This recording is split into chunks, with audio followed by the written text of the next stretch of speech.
자, 우리 앞에 양옆에 그리고 앞뒤에 계신 분들께 이렇게 인사하겠습니다. 새해 복 많이 받으십시오. 이렇게 인사 한번 해보겠습니다. 네, 감사합니다. 새해 복 많이 받으시기 바랍니다. 이전에 제가 이전 교회에서 어떤 한 청년을 만나서 이야기를 한 적이 있습니다. 그런데 이 청년이 하는 말이 참 인상 깊습니다. 자기는 새해 복 많이 받으라는 그 인사가 듣기도 싫고 하기도 싫다라고 이야기를 했습니다. 참 놀랍지 않습니까? 왜 그러냐 이유를 물어보니까 지금까지 그의 인생 가운데서 실망밖에 없었다라고 이야기하는 것이었습니다. 매년 새해에 올해는 하나님이 복 주시겠지, 하나님이 내 문제들 해결해 주시겠지 하면서 시작했는데 하나님이 한 번도 자신에게 복을 주신 일이 없더라는 것이었습니다. 그래서 자신은 새해에 복 많이 받으라는 그런 인사가 너무나 싫다라고 약간 좀 아이답게 아니면은 좀 청년 같은 그런 한탄을 들은 적이 있습니다. 이 청년은 하나님이 복 주시지 않은 그 실망감 때문에 마음이 많이 상해 있었던 것이죠. 혹여나 우리 성도님들 중에서도 이 청년과 같은 마음이 좀 있으신 분이 계십니까? 오늘 성경에 보면은 우리의 눈으로 봤을 때 엄청난 복을 받은 사람 한 사람과 또 그렇지 못한 것 같은 사람 또 한 사람이 등장합니다. 바로 아브라함의 두 아들입니다. 아브라함에게는 두 명의 아들이 있었습니다. 그게 누구입니까? 오늘 성경 본문에 나오는 이스마엘과 이삭입니다. 그래서 이 두 아들이 25장 9절에서 아브라함 장례식에서 상주 역할을 하고 있는 것을 볼 수가 있습니다. 이삭은 여러분들이 잘 아시는 대로 언약의 계승자입니다. 그러나 이스마엘은 아니죠. 오히려 이스마엘은 아브라함의 연약한 믿음에서 태어난 실수와 같은 그런 존재입니다. 그런데 오늘 보면은 12절에서 18절 말씀을 보시면은 이스마엘의 결국은 어떻게 되었습니까? 한 민족의 조상이 되었습니다. 이스마엘의 아들 12명이 있는데 그들 12명이 모두 다 12지파의 족장이 된 것입니다. 아들 한 명 한 명이 큰 거부가 되었고요. 또 큰 가문을 이루었습니다. 그리고 자신은 137세 동안 건강하게 잘 살다가 기운이 다하여서 그렇게 죽었습니다.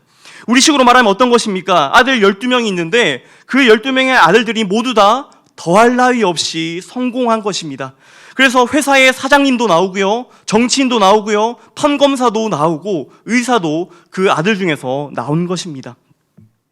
그리고 본인은 특별히 아프지 않고 잘 살다가 기운이 다해서 죽은 것이라는 것이죠. 어떻습니까? 이것이야말로 우리가 생각하는, 우리가 이야기하는 복된 인생이 아니겠습니까? 자식들은 모두 다 승승장구하며 성공하며 살아갑니다. 어느 순간 보니 형통한 그 자식들을 바라보기만 해도 내 삶에 낙이 됩니다. 그리고 나 자신은 어떻습니까? 어디 하나 아픈 곳 없이 건강하게 장수하며 잘 살다가 자는 잠에 그렇게 죽은 것이죠. 제가 어르신들에게, 아니 모든 성도분들께 여쭤보면 어떻게 보면 가장 이상적인 인생이다라고 말하실 수 있을 겁니다. 그런데 반면에 오늘 성경의 이삭을 한번 보십시오. 40살에 결혼을 했습니다. 그런데 아이가 생기지 않았습니다. 몇 년 동안입니까? 거의 20년 가까이 아이가 생기지 않았습니다. 분명 약속을 받은 사람은 이삭입니다. 근데 복은 누가 다 받은 것처럼 보입니까? 바로 이스마엘이 그 모든 복을 다 받은 것처럼 보인다는 것입니다. 아브라함도 역시 75세에 하나님께 약속을 받았죠. 그런데 자녀는 24년 동안 생기지 않았습니다. 이삭은 나이 40에 약속을 받았지만 59세까지 자녀가 없었습니다. 이것은 어떻게 보면 축복이 내려진 것이 아니라 저주가 내려진 것 같습니다. 반면에 진짜 축복을 받은 사람은 누구처럼 보입니까? 이스마엘이죠. 이스마엘은 하나님의 언약의 백성이 아니었습니다. 그런데 정말로 잘 나가고 성공한 인생을 살았지 않습니까? 만약 여러분들이 두 인생 중에서 선택할 수 있다면 어떤 인생을 선택하시겠습니까? 열이면 열, 모두 다 이스마엘 같은 인생을 살고 싶어 하지 않겠습니까? 교회에서 간증 집회를 한다라고 생각 한번 해보십시오. 누구의 간증이 더욱더 은혜롭겠습니까? 당연히 이스마엘 아닙니까? 이스마엘과 그의 어머니 하갈이 광야에서 죽게 되었습니다. 그런데 하나님께서 드라마틱하게 살려주시죠. 그리고 그 모든 인생을 번성하게 하시고 번영하게 하셨습니다. 자녀들이 다 잘 되었고 이스마엘 그 자신도 장수하게 되었다는 것입니다. 이런 간증 얼마나 은혜롭습니까? 그런데 약속은 분명히 이스마엘이 아니라 이삭이 받았습니다. 어디서 이 약속을 받았습니까? 창세기 22장 17절 말씀 우리 한번 같이 읽겠습니다. 시작. 내게 하늘의 별과 같고 바닷가의 모래와 같게 하리니 내 씨가 그 대적의 성문을 차지하리라. 분명히 여기서 말하는 내 씨는 이삭을 의미합니다. 그런데 그 약속의 계승자인 이삭은 지금 자식 한 명 낳지 못하고 있습니다. 반면에 약속의 계승자인 이스마엘은 많은 자식을 낳고 승승장구하고 있습니다. 이때 이삭의 심정 이해 조금 상상이 되십니까? 이삭의 심정이 어떠했겠습니까? 그 상대적 박탈감과 패배감과 그리고 하나님에 대한 서운함과 섭섭한 마음이 이삭에게 들지 않았겠습니까? 그런 와중에 이삭이 21절에 오늘 본문 21절에 기도를 합니다. 21절 같이 읽겠습니다. 시작. 이삭이 그의 아내가 임신하지 못함으로 그를 위하여 여호와께 간구하매 여호와께서 그의 간구를 들으셨으므로 그의 아내 리브가가 임신하였더니 이 기도가 언제 드려졌습니까? 이 성경을 문자적으로 그대로 보게 되면은 아이를 못 가진 19년 차에 비로소 이삭은 이러한 기도를 한 것입니다. 이게 짧은 절이지만 지금 이 본문에서 이삭의 19년이라는 세월이 녹아져 있다라는 것입니다. 이삭은 자신을 완전히 내려놓고 전심으로 하나님께 기도하기까지 19년이라는 세월이 걸린 것입니다. 이것은 이삭뿐만 아닙니다. 우리도 마찬가지입니다. 내가 힘이 있을 때는 우리는 기도하지 않습니다. 내 힘으로, 내 능력으로 해결할 수 있으면 기도하지 않습니다. 그런데 언제 진짜 기도가 터져 나옵니까? 도저히 내 힘으로 할 수 없을 때, 나는 아무것도 아니라는 사실이 뼈저리게 통감될 때, 나의 무능력함과 불가능함을 처절하게 느끼게 될 때, 내가 할 수 있는 것이라고는 기도밖에 없을 때에, 하나님 외에는 도움이 없다고 느껴질 때에 비로소 가난한 심령이 되어서 비로소 그때 내 입술에서 기도가 터져 나온다는 것입니다. 성경에서 이 상태를 무엇이라고 말하고 있습니까? 자신이 아무것도 아닌 것을 아는 것, 나의 나된 것을 절실하게 깨닫는 것, 그것을 바로 성경은 겸손이라고 이야기합니다. 이사야 57장 15절 말씀 같이 읽겠습니다. 시작. 지극히 존귀하며 영원히 거하시며 거룩하다 이름하는 이가 이와 같이 말씀하시되 내가 또한 통회하고 마음이 겸손한 자와 함께 있나니 이는 겸손한 자의 영을 소생시키며 통회하는 자의 마음을 소생시키려 함이라. 하나님께서는 이 통회하고 겸손한 자와 함께 있겠다고 약속하십니다. 또 그 영을 소생시키시겠다고 말씀하십니다. 베드로전서 5장 5절 말씀 같이 읽겠습니다. 시작. 젊은 자들아 이와 같이 장로들에게 순종하고 다 서로 겸손으로 허리를 동이라. 하나님은 교만한 자를 대적하시되 겸손한 자를 너희의 이 구절에서 하나님은 교만한 자를 대적하시며 겸손한 자들에게 은혜를 주시겠다라고 이야기하십니다. 우리는 이런 성경 구절을 볼 때 뭐라고 얘기합니까? 이런 말씀을 들을 때 뭐라고 이야기합니까? 여러분, 겸손해야 합니다. 겸손하셔야 하나님이 기뻐하십니다라는 말을 듣습니다. 그런데 내가 겸손해야지 한다고 우리 인간들이 겸손할 수 있을 거라고 보십니까?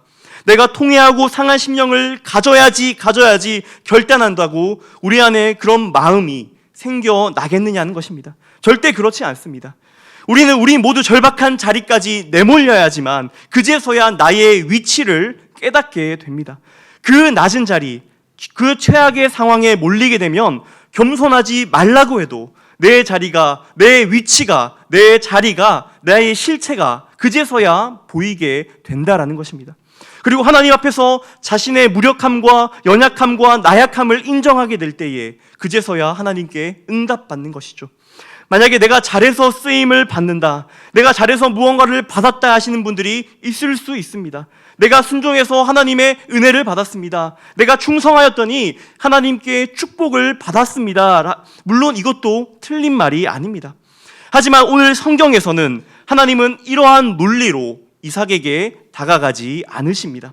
이삭은 지금 하나님께 어떤 문제가 있어서, 어떤 죄를 지어서 복을 받지 못하는 것이 아닙니다.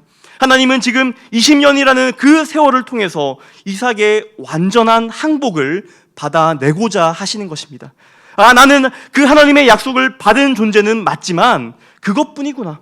나는 아무것도 아니구나. 내 힘으로는 아무것도 할 수 없구나. 이렇게 지금 이삭의 항복을 받아내시는 것입니다. 이와 비슷한 것이 또 등장합니다. 예레미야 29장 10절에서 13절 말씀, 좀 길지만 우리 함께 읽겠습니다. 시작. 여호와께서 이와 같이 말씀하시느니라. 바벨론에서 70년이 차면 내가 너희를 돌보고 나의 선한 말을 너희에게 성취하여 너희 돌아오게 하리라. 여호와의 말씀이니라. 너희를 향한 나의 생각을 내가 아나니 평안이요 재앙이 아니니라. 너희에게 미래와 희망을 주는 것이니라. 너희가 내게 부르짖으며 내게 와서 기도하면 내가 너희들의 기도를 들을 것이요 너희가 온 마음으로 나를 구하면 나를 찾을 것이요 나를 만나리라. 참 유명한 말씀입니다. 너무나도 많은 분들이 좋아하시는 그런 말씀입니다. 너희가 내게 부르짖으면 내가 다 들을 것이고 온 마음으로 나를 구하면 내가 너희를 만나주겠다. 그래서 우리가 어떻게 합니까? 정말로 열심히 기도하지 않습니까? 최선을 다해서 기도합니다. 보통 나무 뿌리를 뽑는다라고 하죠. 산기도를 비롯해서 기도원에 가서 기도합니다. 할 수 있는 그 모든 것을 다해서 기도합니다. 그렇게 기도하면 나의 소원대로 다 이루어지셨습니까? 이 본문이 정말로 그런 내용이겠습니까? 우리는 하나님의 의도를 알아야 합니다. 예레미야 29장의 배경이 어떠합니까? 절대로 망할 것 같지 않는 그 유다 왕국이 멸망하게 됩니다. 거기에다가 선지자라고 하는 사람이 뭐라고 이야기합니까? 너희 모두 바벨론 70년 동안 포로로 끌려가야 한다. 당분간 돌아올 생각하지 말고, 거기서 독립운동 같은 거 할 생각하지 말고, 거기서 결혼도 하고 애도 낳고 70년간 잘 있다가 잘 살다가 70년 지나면 돌아오라는 것입니다. 하나님께서 왜 굳이 유다를 멸망시키시면서까지 그 70년이라는 세월을 바벨론에게 넘겨주신 것입니까? 하나님은 이스라엘이 그 통회하고 겸손한 마음을 원하셨던 것입니다. 이 70년이라는 세월을 통해서 하나님, 저는 아무것도 아닙니다. 여호와 하나님만이 나의 주인 되십니다. 라는 마음이 생겨나도록 70년을 허락하신 것입니다. 이스라엘뿐만 아니라 우리에게도 이 말씀이 동일하게 적용됩니다. 하나님은 당신의 나라의 백성들을 아무나 부르시지 않으십니다. 그 백성들을 한 명 한 명 정성스럽게 빚어가십니다. 어떻게 빚어가십니까? 내가 아무것도 아니구나. 내가 잘나서 내 능력으로 이 자리에 있는 것이 아니구나. 내가 하고 있는 이 헌신과 봉사마저 무가치하구나. 나는 그저 죄인 중에 괴수이며 가장 작은 자이구나. 하나님은 이런 나까지도 구원하시려고, 이런 나까지도 지금까지 끌고 가시네. 이렇게 자신의 무력함과 무익함이 인정되어지고 하나님이 아니면 신뢰할 대상이 없는 상태로 지어져가는 그 과정이 바로 반드시 성도들에게는 필요하다는 것입니다. 내 삶 가운데 하나님이 자기의 백성으로 빚으시는 과정이 반드시 필요하다는 것입니다. 이 과정은 절대로 쉽지 않습니다.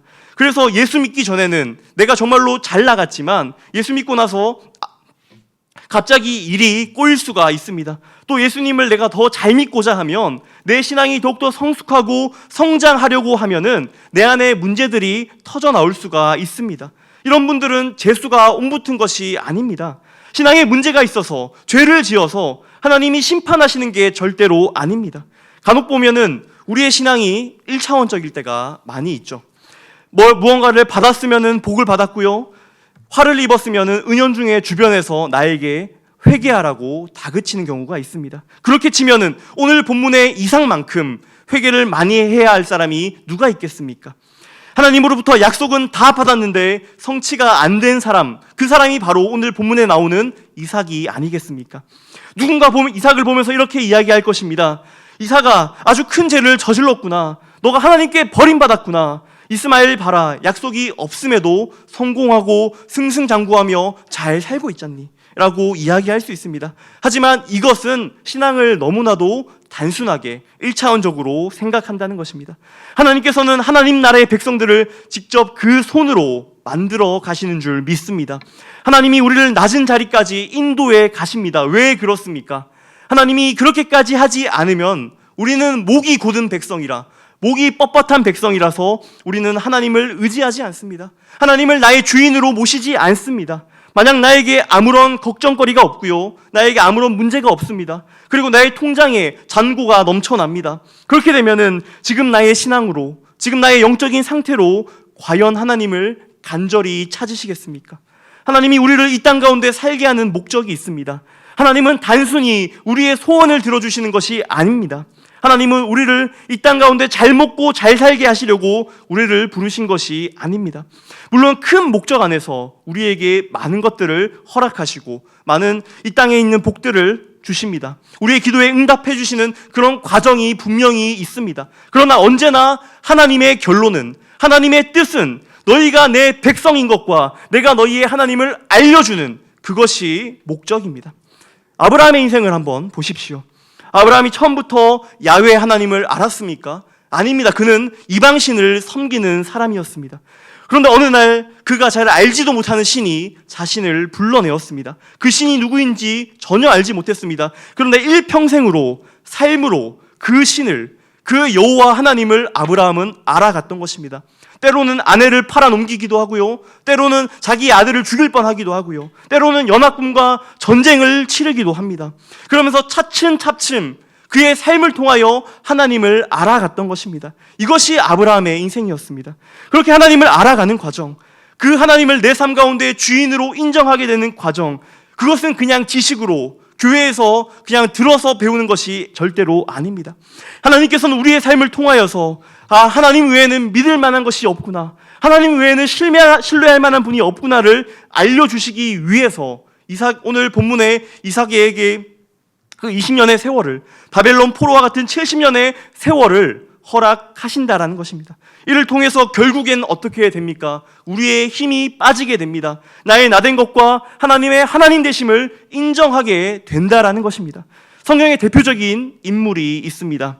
그게 누구입니까? 욥이라는 인물이 있습니다. 이 욥이 한 유명한 고백이 있습니다. 욥기 42장 5절 말씀 같이 읽겠습니다. 시작. 내가 주께 대하여 귀로 듣기만 하였사오나 이제는 눈으로 주를 배움나이다. 욥은 이전부터도 하나님을 그 누구보다 신실하게 믿는 사람이었습니다. 누구나 인정하는 의인이었습니다. 그러나 욥은 말로 할 수 없는 그 고난들로 인하여서 하나님의 얼굴을 배웠으며 하나님을 더욱더 가까이 경험했다라고 이 말씀을 통해서 고백하고 있는 것입니다. 욥기뿐만 아닙니다. 이러한 역사는 성경 전반에 걸쳐서 반복적으로 우리에게 말해주고 있습니다. 출애굽기 2장 23절 말씀 같이 읽겠습니다. 시작. 여러 해 후에 애굽 왕은 죽었고 고된 노동으로 말미암아 탄식하여 부르짖으니 그 고된 노동으로 말미암아 부르짖는 소리가 하나님께 상달된지라. 이스라엘 백성들이 처음부터 애굽의 노예였습니까? 아닙니다. 그렇지 않습니다. 처음에는 이집트 총리 가문의 가족들이었습니다. 이집트의 두 번째 가는 가문이었단 말입니다. 얼마나 대접을 잘해주었겠습니까? 그렇게 환경이 좋으니까 생육하고 많이 번성했습니다. 70여 명의 가족에서 이제는 큰 민족을 이루었습니다. 그렇게 번성하고 번영했던 이스라엘 백성들이 만약에 그들에게 아무 일도 일어나지 않았더라면 그들이 이집트에서 나오고 싶은 그 마음이 생겼을까요? 안 생겼을 겁니다. 그러니까 이 이스라엘 백성들에게 지금 무슨 일이 일어났습니까? 요셉을 알지 못하는 새 왕이 이집트를 다스렸다라고 이야기하고 있습니다. 이 말이 무슨 말입니까? 왕조가 바뀐 것입니다. 그 안에 나라가 바뀐 것입니다.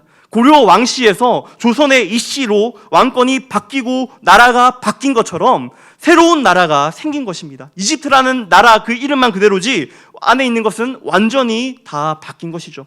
그때부터 이스라엘 백성들은 어떻게 되었습니까? 노예가 된 것입니다. 그제서야 이스라엘이 자신이 할 수 없는 환경과 무력함에서 그 자리에서 하나님을 찾고 부르짖게 된다라는 것입니다. 그들이 이런 노예가 되지 않았더라면, 왕조가 바뀌지 않았더라면, 나라가 바뀌지 않았더라면 그들은 무엇을 하였겠습니까? 이집트 땅에서 잘 먹고 잘 살았을 겁니다. 약속의 땅으로 그들이 갈 필요가 있었겠습니까? 없었을 겁니다. 그러면 생각할 수 있습니다. 역사의 주관자 되신 하나님께서 왜 이집트의 왕조를 바꾸셨을까요? 잘 살고 있는데 하루아침에 이스라엘 백성들이 노예가 되었습니다. 그래서 그냥 생각하기로는 이스라엘 백성들이 하나님을 잘 섬기지 못했나 보다, 죄를 저질렀나 보다라고 생각할 수 있습니다. 그런데 그런 것이 절대로 아니라는 것입니다.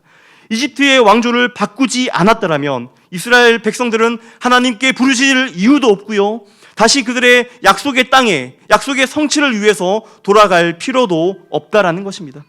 이스라엘이 가장 무력한 자리, 가장 연약한 자리에서 부르짖을 때에 하나님이 그들의 고통 소리를, 그들의 신음 소리를 들으셨다라고 말하고 있습니다. 하나님이 왕조를 바꿔서라도, 하나님이 나라를 바꿔서라도 내가 아무것도 아닌 것과 내가 무익한 종인 것을 하나님은 나를 깨닫게 해주십니다. 하나님만을 의지하는 하나님 나라의 백성으로 우리를 만들어 가신다는 겁니다. 이런 하나님의 백성들은 하나님께 구하여 응답받는 것으로 살아가는 자들입니다. 하나님만이 유일한 복으로 생각하는 그런 자들인 것입니다. 사랑하는 성도 여러분, 오늘 성경 본문에 나타나는 이삭의 20년 세월 동안에는 나는 아무것도 아닙니다, 나는 아무것도 할 수 없습니다, 나는 그냥 끝입니다, 이런 패배주의를 이삭이 배운 것이 절대로 아닙니다. 이삭은 20년의 세월을 통해서 하나님만을 의지하는 방법을 배웠습니다.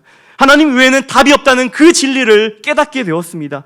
그 20년간 이스마엘과 자신을 비교하면서 이것을 배운 것입니다. 이 이삭의 20년, 그리고 바벨론 70년의 그 포로 생활이, 그 세월이 있음으로 인해서 하나님을 전심으로 찾을 수가 있습니다. 새해가 밝았습니다. 내 삶 가운데 수많은 변화들을 우리가 기대할 수 있죠.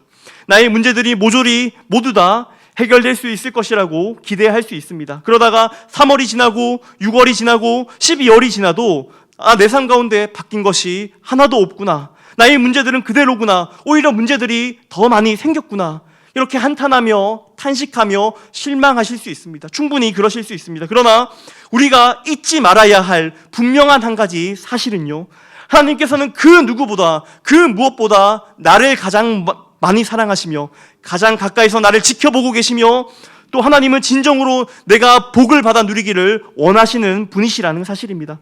하나님께서는 나에게 주시기 원하시는 그 진정한 복이 무엇입니까? 하나님 그 자체입니다. 예수 그리스도입니다. 내 삶 가운데 오직 하나님만 드러나며 오직 하나님만 주인 되는 것, 이것이 진정한 복인 줄 믿습니다. 하나님은 내가 이 복을 진정으로 받아 누리기를 원하십니다. 그래서 이삭의 고통의 20년을 허락하시기도 하시고요, 바벨론 포로의 70년을 허락하시기도 하십니다. 욥의 고난을 허락하시기도 하시고 그 이집트의 왕조를 바꾸기도 하십니다. 혹여나 여러분의 삶이 지금 고난의 자리에 있을 수가 있습니다. 이삭의 20년처럼 바벨론 70년의 포로 생활처럼 도저히 앞이 보이질 않고 소망이 없어 보일 수 있습니다. 내 삶 가운데 고난과 환난뿐이구나, 이렇게 탄식하며 한숨 쉬며 눈물만 흘릴 수가 있습니다. 그런데 이 사실을 반드시 기억하십시오. 여러분의 인생은 절대로 저주받은 인생이 아닙니다. 이 세상 그 누구보다 큰 복을 받은 사람들입니다. 우리 인생의 고난과 어려움을 통하여서, 그러한 힘든 세월들을 통하여서 나는 아무것도 아닙니다, 하나님 당신이 내 삶의 주관자 되십니다, 이 진정한 고백을 올려드릴 때에 우리 하나님께서 얼마나 기뻐하시겠습니까? 바라기는 우리 모든 진교교회 성도님들이 고백이 이러하기를 소원합니다. 주님, 2022년 올 한 해 내가 전적으로 주님 당신에게 항복합니다. 나의 무익함을 깨닫고 나의 연약함을 깨달아서 오직 당신의 은혜만을 구하며 오직 당신의 얼굴을 구합니다. 그런 복된 한 해 되게 하여 주옵소서. 주님, 나에게 복은 오직 주님 당신입니다. 이 고백을 넉넉히 하실 수 있는 우리 모든 진교교회 성도님 되시기를 주님의 이름으로 축복합니다. 우리 시간 함께 들은 말씀을 놓고 합심하여 기도하시겠습니다.